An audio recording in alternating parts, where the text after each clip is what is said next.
Hello everyone, I hope all of you are doing well.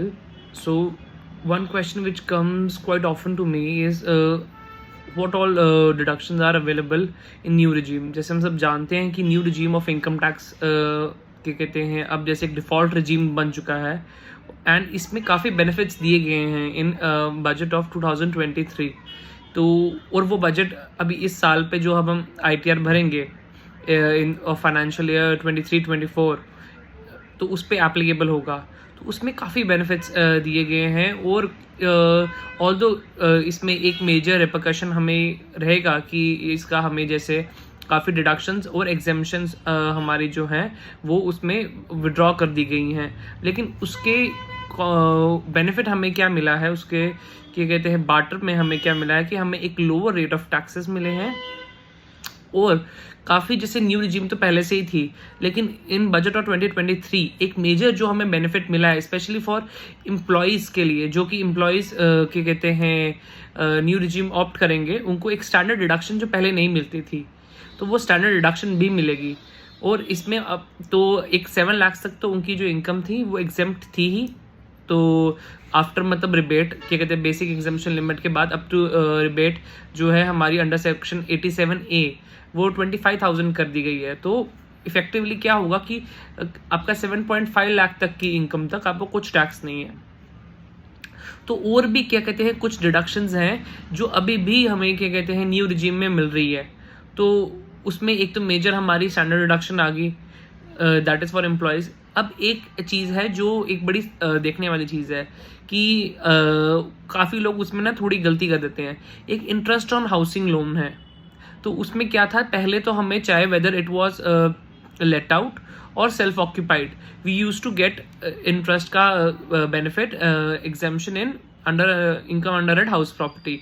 तो लेकिन अब क्या है, इफ़ सेल्फ ऑक्यूपाइड है तो उसमें नहीं मिलेगा वो एग्जाम्पशन. लेकिन अगर इंटरेस्ट ऑन होम लोन है ऑन लेट आउट प्रॉपर्टी पे वो मिल जाएगा. तो फिर same is the case for employee's contribution and employer's contribution to NPS. हमारी ओल्ड रिजीम में क्या था कि हमें ओल्ड रिजीम में both employee's as well as employer's contribution to NPS हमें बेनिफिट मिल जाता था एज डिडक्शन. लेकिन अब क्या है कि इसमें जो एम्प्लॉयज़ कॉन्ट्रीब्यूशन है वो नहीं मिलेगा, लेकिन जो एम्प्लॉयर्स कॉन्ट्रीब्यूशन टू NPS है वो हमें बेनिफिट अभी भी मिलेगा. तो ऑल जो एक जो अग्निवीर क्या कहते हैं कॉर्पस फंड बनाया था, तो उसके में अगर हम कोई डिडक्शन करते हैं तो वो सेक्शन 80 CCH में उसका बेनिफिट हमें अभी भी मिलेगा in new regime as well. तो और बाकी हमारे जैसे क्या हो गया deduction to family pension income. अगर कोई क्या कहते हैं फैमिली पेंशन इनकम मिलती है तो उसकी डिडक्शन भी हमें मिलेगी इसमें न्यू रिजीम में. Gifts under up to 50,000 rupees के गिफ्ट्स वो क्या कहते हैं these are still exempt in new regime as well. Exemption अगर कोई वॉलंटरी रिटायरमेंट में under section 10 sub section 10C अगर उसमें कुछ बेनिफिट्स या एमोलमेंट्स मिल रहे हैं तो उस पर भी एग्जामेशन रहेगी. ग्रेचुइटी मिल रही है या लीव इनकैशमेंट या फिर कोई डेली अलाउंस मिल रहा है तो उस पर अभी भी आपको एग्जामेशन मिलेगी. ये जो है न्यू रिजीम में भी ऐसा एक नोशन बन गया था कि सारे जितने भी हमारे बेनिफिट्स थे या जितने भी हमें डिडक्शन से ऑल हैव बीन विड्रॉन. तो ऐसा नहीं है, still there certain deductions and exemption जिस पे हमें अभी भी बेनिफिट मिलेगा. आपका कन्वेंस अलाउंस आ गया, ट्रांसपोर्ट अलाउंस हो गया, लेकिन transport allowance for specially abled person ये हमें देखना है. तो ये कुछ बेनिफिट्स एंड एग्जाम्पशंस हैं जो अभी भी हमारा जो ये जो न्यू रिजीम में है वो अभी भी क्या कहते हैं SSC को मिलेंगे.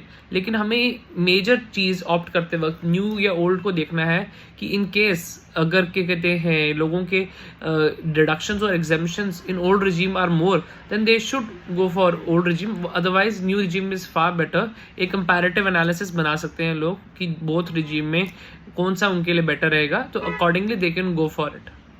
Thank you so much. I hope this video is helpful to you. If you want me to make more such videos or any topic you want me to make, please mention it in comment box. I'll make a video on it. Thank you so much.